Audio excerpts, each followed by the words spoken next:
Welcome to the Widowed Parent Podcast with your host, Jenny Lisk.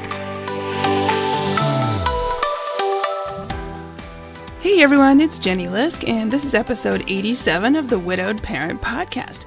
So my guest on the show today is Karen Phelps Moyer, and we will be talking all about dating for widowed parents by listener request. But before we get to that, I wanted to share a couple things with you. First of all, exciting news. You've probably heard, if you've listened to a few episodes recently, I've been talking about my memoir, which is coming out in January 5th to be exact. And it's called Future Widow, Losing My Husband, Saving My Family, and Finding My Voice. And the book now has a cover. So I shared that on social media in the last couple days. If you're not following me there, please do make sure you connect and follow. I'd love to hear from listeners. It's at LiskJenny on all the platforms. And check it out. And also, actually, if you're on my email list, you'll be getting an email today about this week's episode and preview of the cover as well. So do make sure you're on my email list so you don't miss any episodes going forward. And one more thing I wanted to share with you guys. Big thank you to somebody named K777. I don't know who they are. I don't know where they are.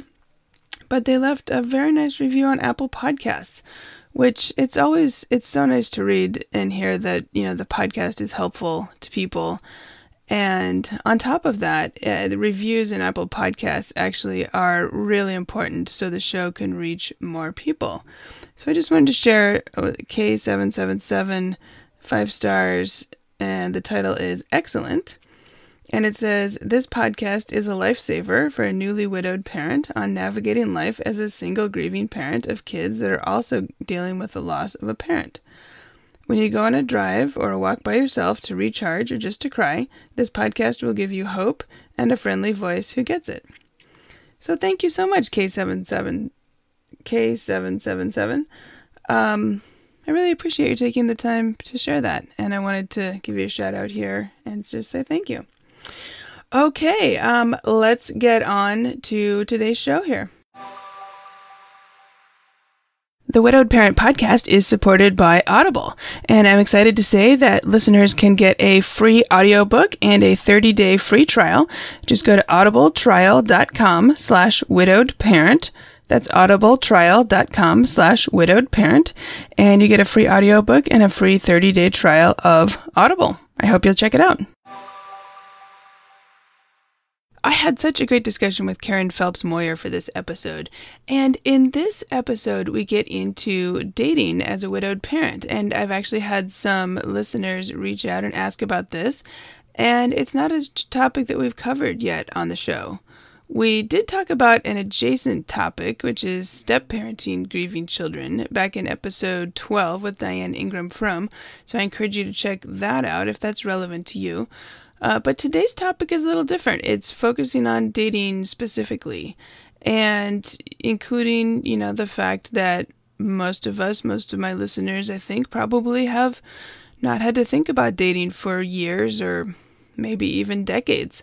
And things are very different. Plus, dating at midlife and reimagining love, as my guest likes to say, is totally different than first time around. So I was really happy to talk to Karen, and she, by the way, you may have heard of her. She is co-founder of Eluna Network, and I talked with a couple of folks from Eluna back in episode 51, so be sure to check that out as well if you haven't heard yet about the resources they have, including Camp Erin for grieving children, and other resources. If you call them, they'll actually put together some customized resources based on your location and the ages of your kids and things like that. But Karen now has a dating support service called Elite TLC, and we talk about that and how she helps people who are reimagining love after loss. So I hope you enjoy my discussion with Karen Phelps Moyer.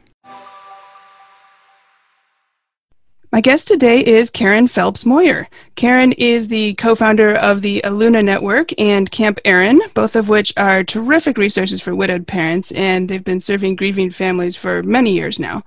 More recently, though, Karen is the founder of Elite TLC, which specializes in dating support for widowed people and others who may be thinking of dating after death or devastating loss. Karen is joining us today from Southern California. So, Karen, welcome to the show. Thanks, Jenny. It's good to be with you. Yeah, well, I've really been looking forward to talking with you today. And I did talk way back in episode 51 with Bethany Gardner and Molly Hassan from Eluna Network, as you know. We talked all about Camp Erin, Camp Mariposa, and the other terrific resources that Eluna has, including the resource library and the ability for people to call up and get a customized list of resources. So I'm going to put a link in the show notes to episode 51 and encourage people to go back and have a listen to that, because I think every widowed parent, if you don't already know about Camp Erin for grieving kids, definitely want to know at least about that, plus the other resources that you guys have. So thank you for that. Today, though, I want to focus on a totally different topic. I've gotten a number of questions from listeners, and, this is a topic that we really haven't covered too much, and that's the topic of dating. I think that some of my listeners might measure the time since they had to think about dating in maybe decades rather than years. So can be a whole new ballgame, but I'm excited to talk with you today. After you spent all these years working with grieving parents and families, now you're taking that experience and focusing on this whole new thing, dating support for widowed people and others in midlife. So let's just jump right in. But first, I guess a little background. How did you get involved in the grief world?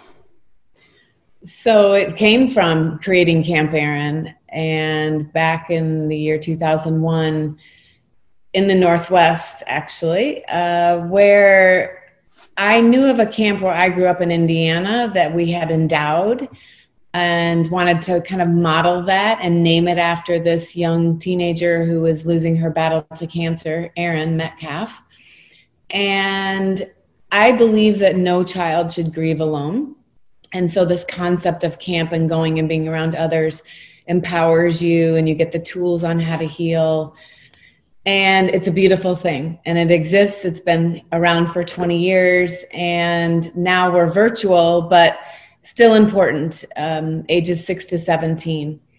And so I've gotten to know lots of families through the years, as you can imagine. And one thing that resonated with me was just being with a friend a couple of years ago who's a widow, and she was just sharing with me in passing, I went on Match.com last night, set up a profile, and it was in the middle of the night because, as you know, night times can be the worst time and the loneliest time. And so we started to talk about it, and she said, but I took it down this morning. And I said, oh, no, don't do that. So I can continue with that story if you want. Sure, That's how it all happened. So I sat with her in that place where, okay, let's sit together and go through your profile. It's a very intimate place to be with somebody, talking about your non-negotiables and what does, dating somebody else again look like to you, and then what's that person look like. And so you go through the questionnaire and you build the profile, and that in itself is a huge growth for anyone who has lost a loved one, considering reimagining love. I'm a big fan of everyone reimagining love, no matter what. And that's why there's other populations that I work with. It started with widows, and I do work with people who are divorced, people going through a long-term breakup, people in domestic violence situations, and people who have been very sick and haven't dated in decades, but are ready to. And what does that look like? So we sit through and we go through the profile building, and then I basically hold your hand through the rest of the process. And it's messaging, it's the actual dates and what that looks like. It's the ones that work out and the ones that don't. And I think, to be honest, Jenny, what happens is there's this connection because I've worked in grief, because I suspect, like children who, nobody understands what I'm going through. A widow would feel the same way, and you would bond with widows, and that's why you created what you're doing. But I get it. I have the empathy for it. I have the compassion for it. And so when we're in the process of dating again, you might need a break. You might need time around the holidays to just sit in the place of still grieving your loss, and then we reconnect again. So it really works, and I love it. It's fun. My clients make it fun. It's not always easy. But on the other side of it, when, the matches are successful and you actually do fall in love again, not ever thinking that it's possible, it's really powerful. And I love watching what happens to my clients more than the match, truthfully. I see this incredible personal growth and healing, and something that you deserve, and something that's been very, very difficult. Yeah. Yeah. Okay. Well, let's zoom out to the macro level a little bit, because I think you alluded to bits and pieces of it. You talked about messaging. You talked about matches. You talked about profiles. These might all be new words, or at least concepts that are like, wow, what is she talking about? Right. So since it's probably been 10, 20 years or more, maybe since my listeners were, in the dating world or thinking about dating or whatever, can you just kind of zoom out? What has changed in the dating world that we should know about in the last decade or two? Well, pre-COVID, we have a lot of this swiping thing that happens, swipe right, swipe left, because you go on an app and you put in stuff about yourself, and then the app automatically finds people in your area, whatever mileage you've put in. And then it matches you, and then you decide through the picture and the profile, the brief profile that you get to read, if you like this person. And then you start texting, and then you maybe meet. Personally, I'm not a big fan of that even before COVID, because I don't feel like there could be an actual connection. Yeah, you hear the advertisements about how those matches work and they live happily ever after. But look, you've gone through a lot. And so to really sit there and think about your profile, they ask all kinds of questions about you, your beliefs, how you feel, what you want. And here's your chance. And you could have been married a very long time or a short time, and you've lost your loved one, and you're grieving the loss of that person. And every relationship is work, even in the best of times. And so here's your chance with this blank slate, so to speak, this blank canvas to paint, what would be ideal. It's kind of brings you back to your youth, when it's like, oh, Prince Charming, well, this is what he would have to look like, and this is how he would have to be. It gets a little more interesting, because now you have other things in your life. You have a profession, you have children, other things in your life that, how in the world am I going to start to date again? And so there's a self-reflection that happens. And truthfully, I find it to be an incredible mindfulness act for you personally. So then you see it all in one place, and it's all editable. So you can go in and edit it if you don't like how it sounds, because you have questions and the people will see your answers.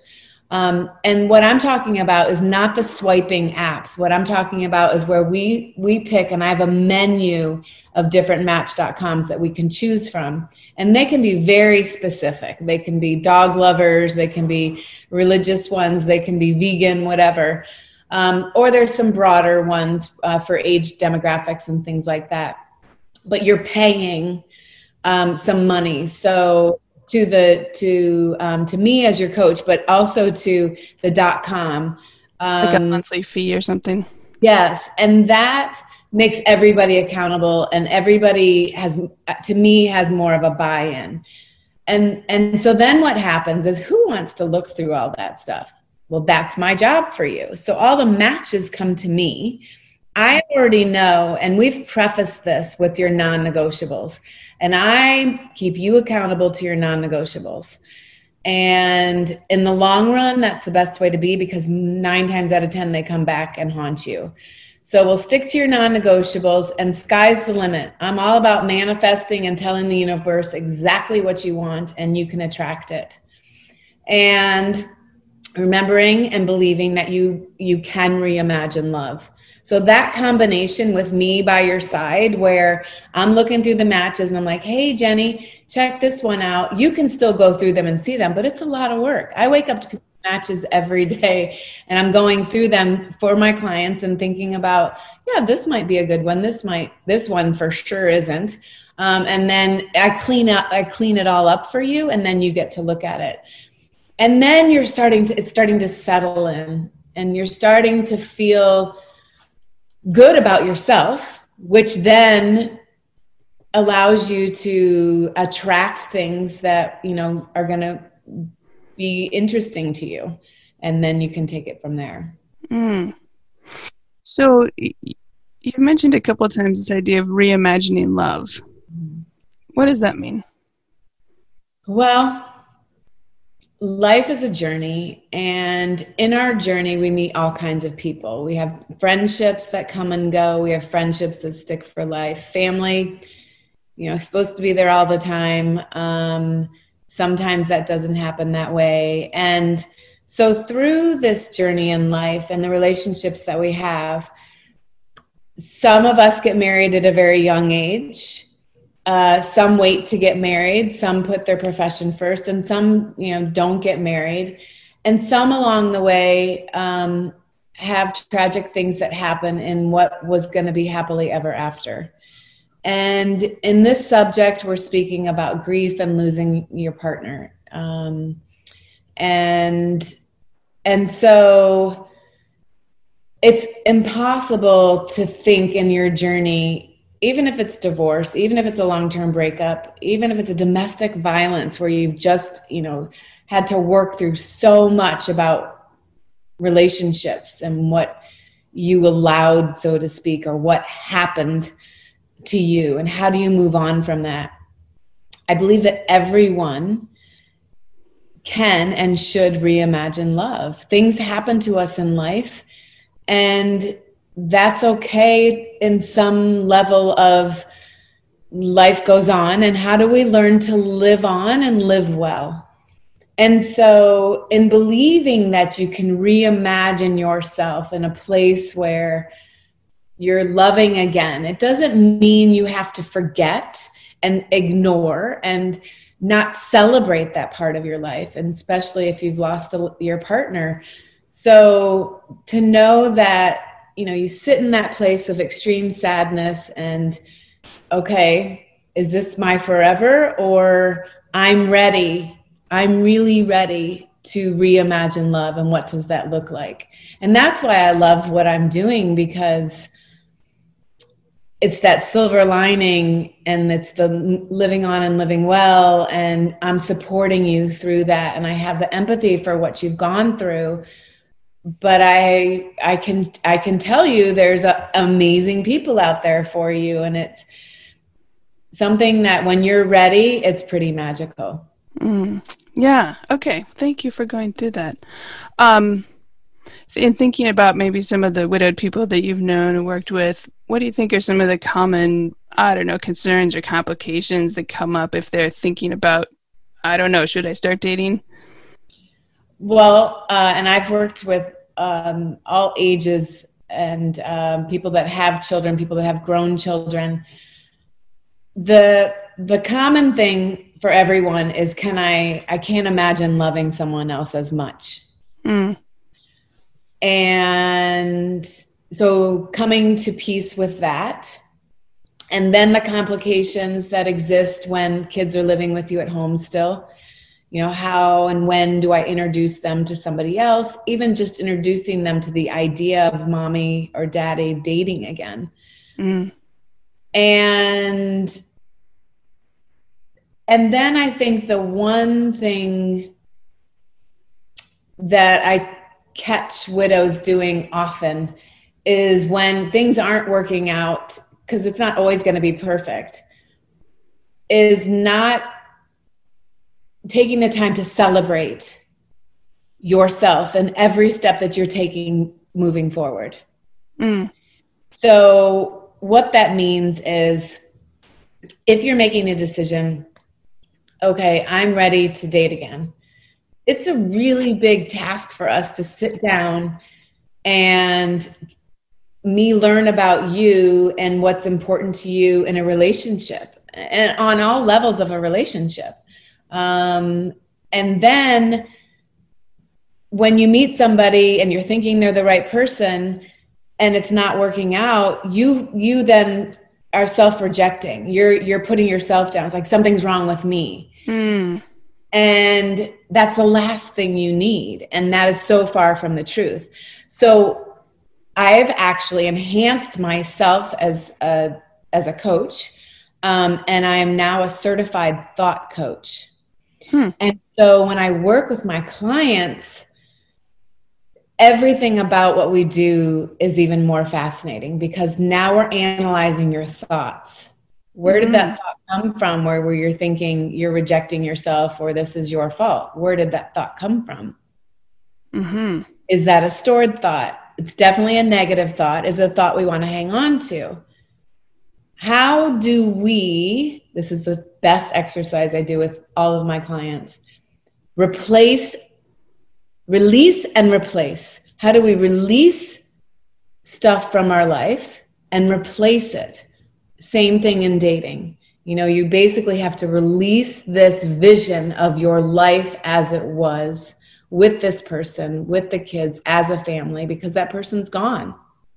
But we're ready to replace that with somebody else playing that role and never being the same, but positive and reimagining love.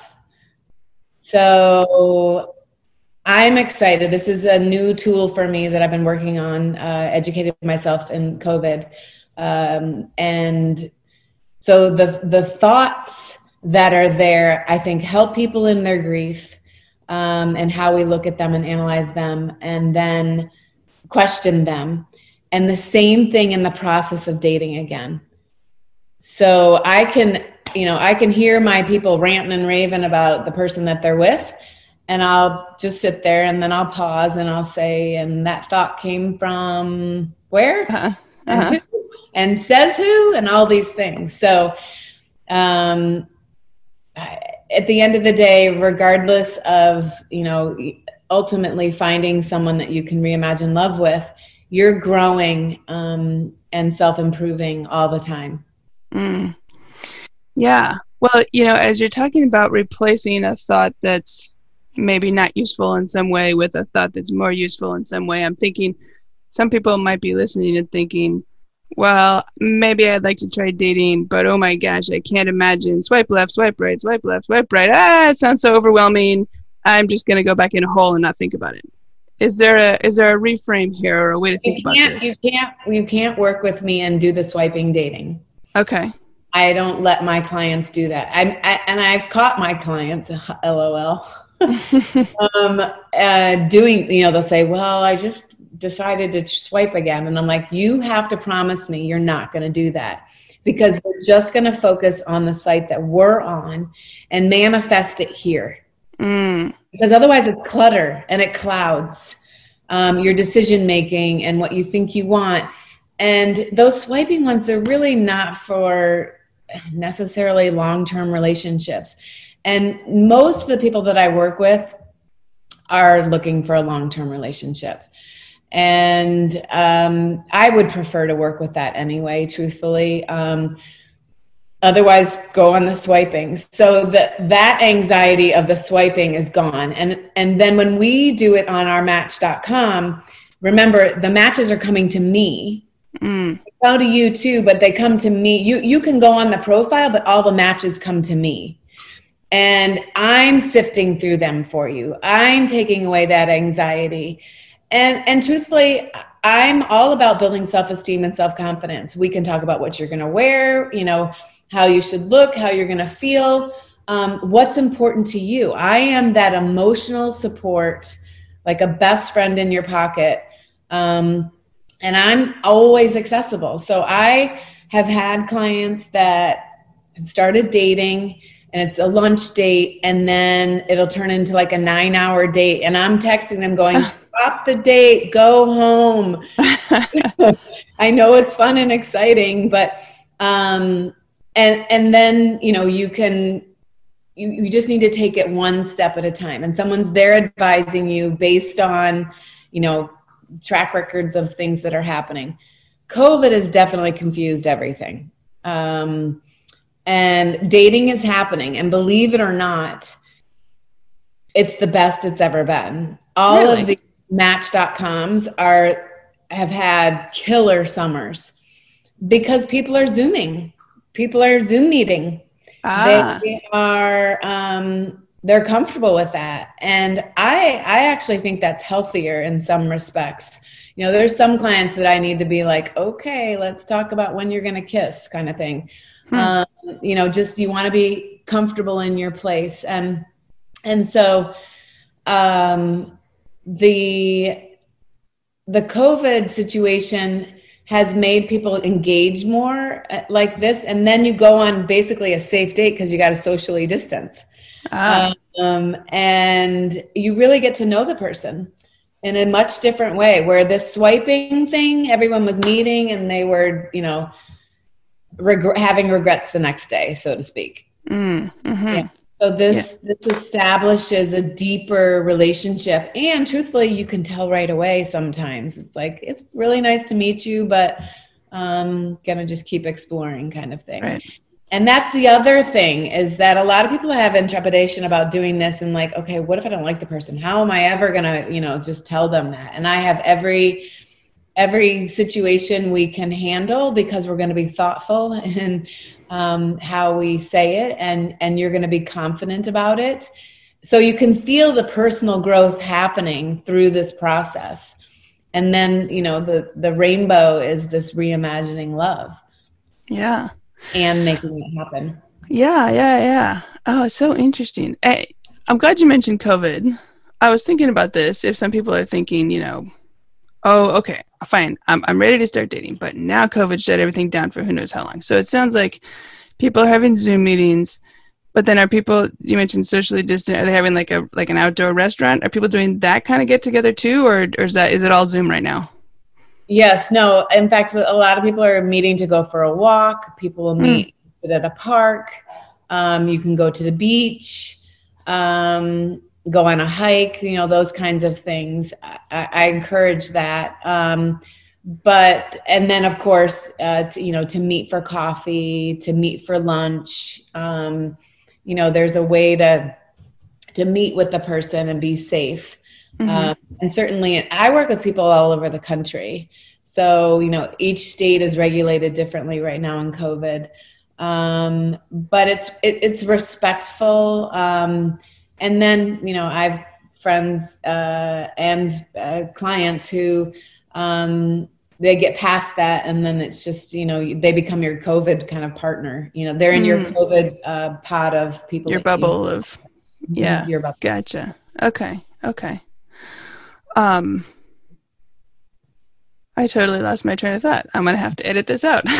That's okay. I'm always all over the place, and there's definitely a lot of things to think about when you're dating again. Elite TLC is a division of this company that I started called Good Morning Gorgeous. And Good Morning Gorgeous is me branding myself and using what I've done in my life, whether it's consulting companies for giving back and social responsibility, or Elite TLC, which is the dating support. And I love what I do. I love hearing stories about your life and what it was like, and the people that are involved in your life, and then really considering and thinking about the future and what that can look like, and respecting people, because like everyone grieves differently. Everyone's going to, you know, have their own timeline with wanting to date again.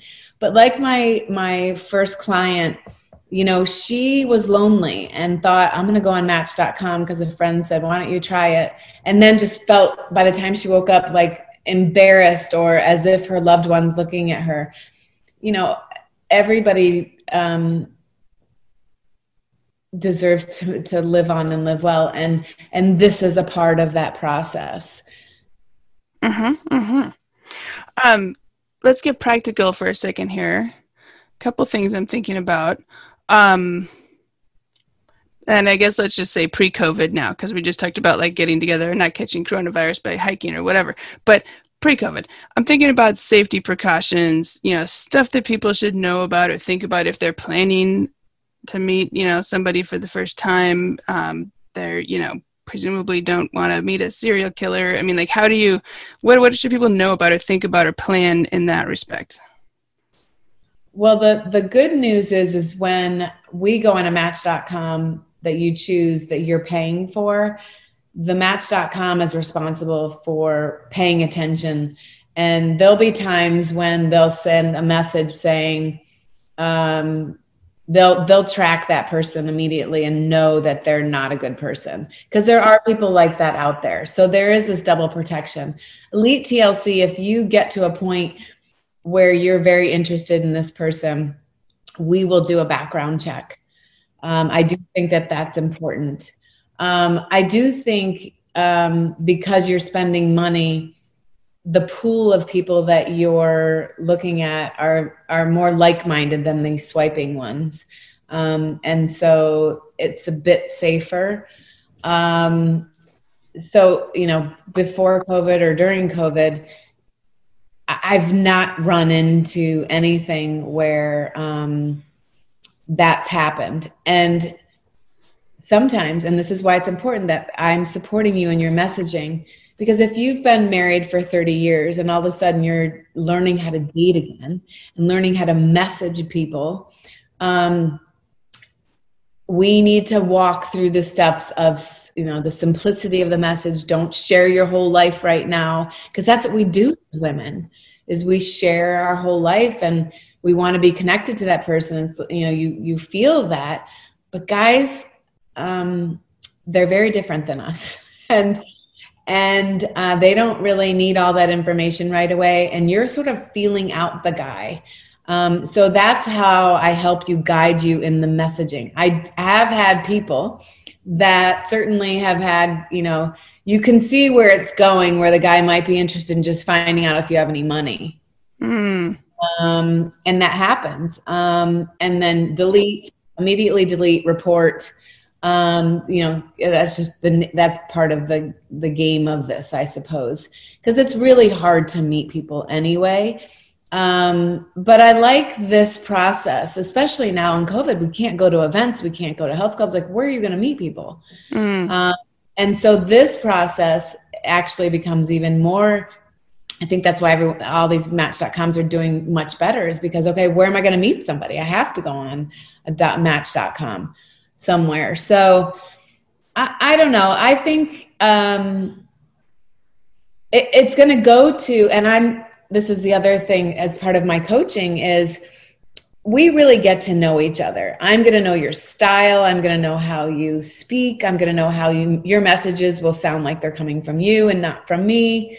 And then I kind of have this innate sense about people. And I've seen enough online where I'll be like, that would be a good guy to explore this relationship, or this gal looks like she would be a good fit. And, we just go from there. So it's just kind of one day at a time, not feeling overwhelmed, not thinking you're going to find Prince Charming and your next love of your life right away. It does happen, but those expectations we'll talk about from the very beginning. On the messaging topic, that's reminding me, I've talked to people who've said, that they like to have like a gazillion messages back and forth with someone before they meet. And I've talked to other people who've said, I don't want to waste my time with messaging. I don't really get to know the person. I just want to say they sound interesting. Let's have coffee, and then make a kind of, first assessment that way. Do you have any thoughts on that? Does it really vary by person, or like, what do you think about that? Yes, it does. And again, we would sit there and I would ask you, why do you feel that you need to have messages to get to know somebody? Here's the beauty of this now. I mean, get over it. You can Zoom meet them. And I would recommend that. Before we could FaceTime. I had a client who had made me really, really nervous because she was communicating with a guy who was working away and they were really getting along. They'd talk on the phone, but they'd never FaceTime. And I'm so nervous because you have to be attracted to the person. Like without that, it's just not really worth going down that path. I mean, they can be an amazing person and you can really work on that. But as we all know, attraction is part of the relationship and part of reimagining love and, the level of intimacy and so on. So through a Zoom call, you can find out if you're attracted, I believe, pretty easily.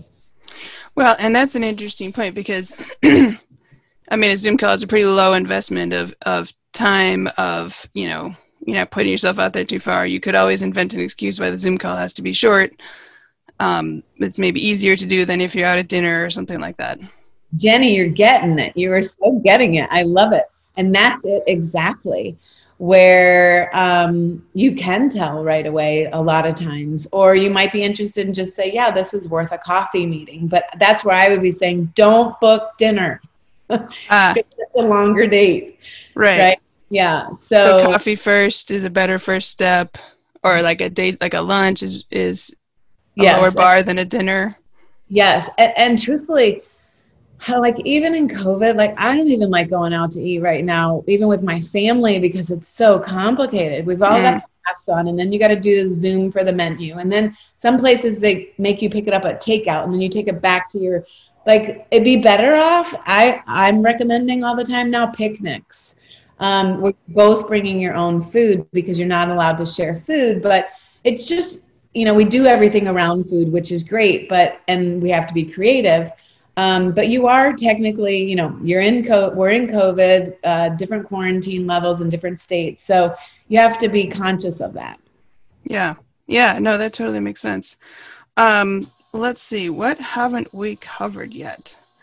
We haven't really talked about when you're a widow and you have kids at home and, how do you introduce this? And had a lot of people say to me, I can't date again. I have kids home.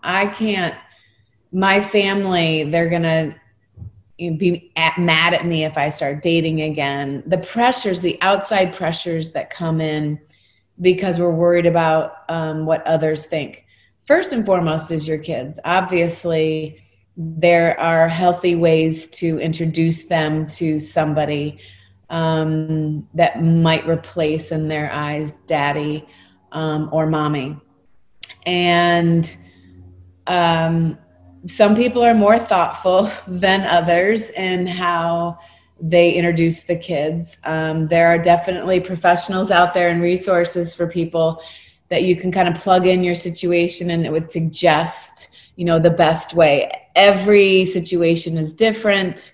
Sometimes the kids get more control over your living on and living well and your ability to reimagine love. And in the end, that's really not the healthiest because the kids go off. They are the ones that live on and live well. They're off to college. They're off to, their real life. And then you're still here.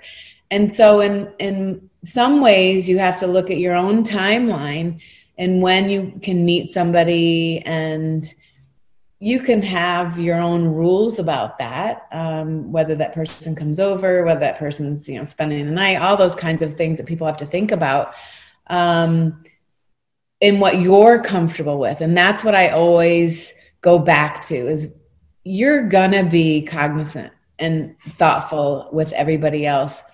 Try not to let what other family, if your loved one's family might be upset, if your own family might be upset. I love those families that encourage it, that are happy for you. Those are the people that you need to surround yourself with and lift yourself up with. You deserve that. And you have people like me that are here to support that. And you'll do a good job with the kids. And at the end of the day, all kids just want mommy or daddy to be happy. And whatever that takes, whatever that means to get there, they're not going to understand what that looks like. And then when they see mommy or daddy happy, then they get it. And you can get very good at celebrating the loved one that was lost as a new family unit. I mean, those are the most beautiful situations that you see, where you're not letting go, you're not forgetting, you're continually celebrating, and that just becomes a part of your new now. Yeah, that makes a lot of sense.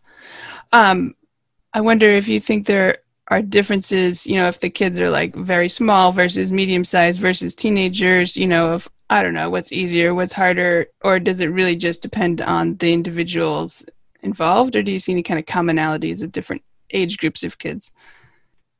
Well, for sure, a professional therapist is going to recommend to be very aware of the different ages of the little kids and middle school and high school and college. We need to make sure that everyone has gone through the grieving process and has tools of how to deal with the loss of their loved one. And like I said earlier, everyone grieves differently and the timelines are different. So what does that look like? Is everybody ready at the same time? Never. But they're going to follow your lead. And I think that that's the one thing that we can always remember is it's not that mommy doesn't love daddy anymore, daddy doesn't love mommy anymore because she's gone. It's that life can go on. And in some situations, the significant other that is passing empowers the person to know that they can move on. I want you to find somebody else. I want you to live on and live well. And that kind of helps you through the process. But everything's inevitable, right? And we all get to live this life once. And what does that look like for you? And you are in control of that. And so if everything you're doing is positive, this can only be a positive journey because you're setting it out to only be positive. And it happens. Yeah, terrific.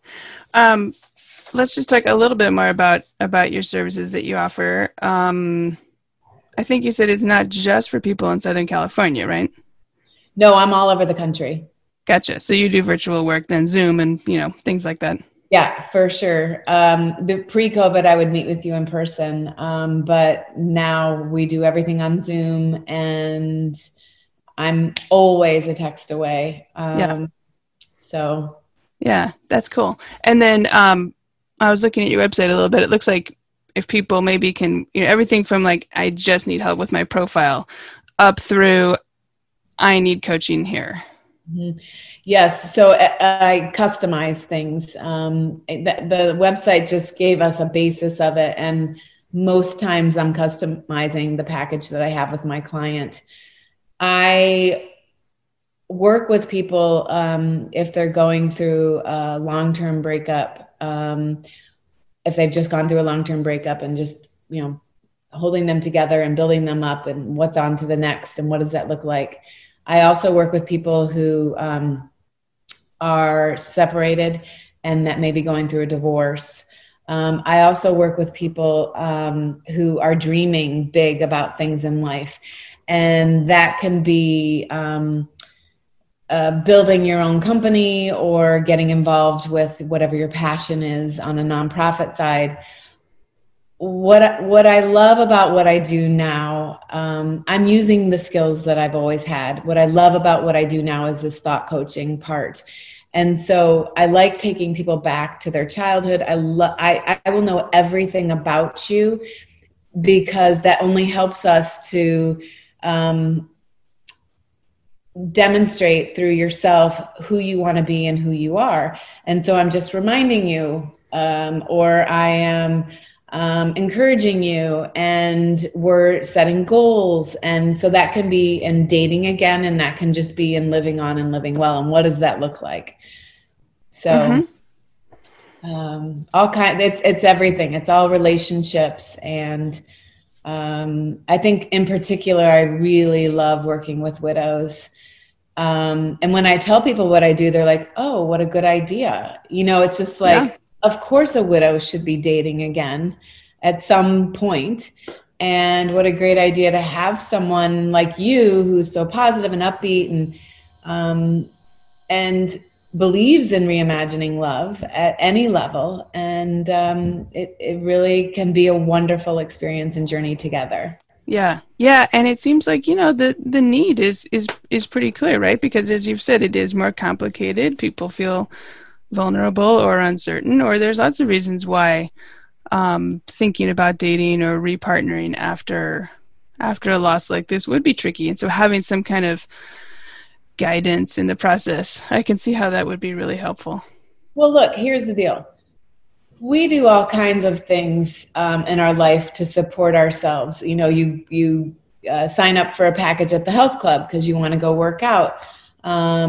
I think what we need to get better at are things like the mindfulness things in our life. And grieving is the loss of a loved one is a long journey, and it doesn't really go away, but you can heal, and you can learn to live on and live well. And again, it's back to celebrating those things. So to me, it's an investment in yourself. And like I said, I've educated myself even more that, we're going to look at, relationships and dating, but we're also going to look in your own thought process, because I'm not a professional grief expert. I have a lot of experience, but I am now becoming an expert in thoughts. And that is in everything that you apply in your life, everything that you do. We have 70,000 thoughts in a day. And really? What do we do with all of that? Yeah. Wow. Yeah. That's a lot. We've had before, repetitive thoughts. Some are stored thoughts. And I think for some widows, if you've been married a long time, or it was a beautiful marriage and you're really having a hard time getting over it, you said to yourself long ago, I will never marry again. I will never date again. I will never find anybody again. Those are all thoughts. And where did they come from? And if you've stored them, then we really need to work on that, where that came from. You'll realize it's not your own thought. And then you're ready. You are already in the process of releasing and replacing. And so those are exercises that we do. But what I love about it is it's not just in the dating. It will help you as a parent, help you as a friend, help you as a professional in everything that you do. It's pretty fascinating. Yeah. Yeah. Well, I was just about to ask you for one parting thought here, but maybe you've just given it to us. I think we could keep talking about this all day, because there's obviously a lot of, interesting aspects to it, from the practical all the way to the philosophical. But I wonder if I could just ask, do you have one parting thought you could leave us with for widowed parents who might be thinking about dating or repartnering? For sure. I mentioned in the beginning that I believe that no child should grieve alone. And we were able to create a camp where kids can go. We have a resource center where you can find resources for that. And now through Zoom, we can get more people together to recognize and be in the presence of people that are going through what you're going through. So you're technically not grieving alone. That's my goal. No child should grieve alone. I've taken that to another level. You are grieving the loss of your loved one, your partner, your husband, your wife. I believe that everyone should reimagine love, no matter where you are. And I have 70-year-olds, 80-year-olds, 90-year-olds who get to that point of knowing that it's okay to reimagine love again. And what does that look like? And how do I do that? You have me here that can help you do that.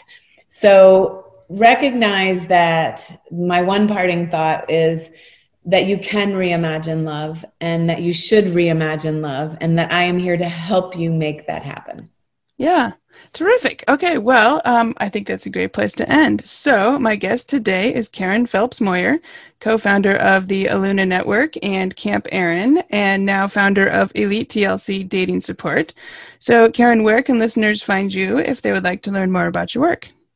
Yes, I encourage people to reach out. You may have questions. You might want to check out my website, which is goodmorninggorgeous.com. You'll be able to find Elite TLC in there. I am on Instagram, Karen P. Moyer, and I look forward to exploring this really exciting opportunity for all of you. Yeah, fantastic. Well, Karen, thank you so much for speaking with me today. My pleasure. I hope you enjoyed my interview with Karen Phelps Moyer as much as I did. You can find show notes and all the links at widowedparentpodcast.com and look for episode 87. And a big shout out today to all my listeners in California. Not planned this way, but the last 4 guests have all actually been from California. So shout out to my fellow West Coasters. And so glad to have all of you here, and especially all of you listening from California.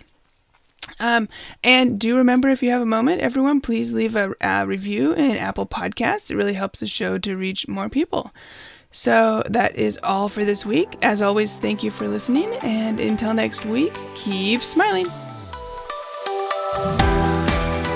Thank you for listening to the Widowed Parent Podcast with your host, Jenny Lisk. Connect with us on social media and at widowedparentpodcast.com.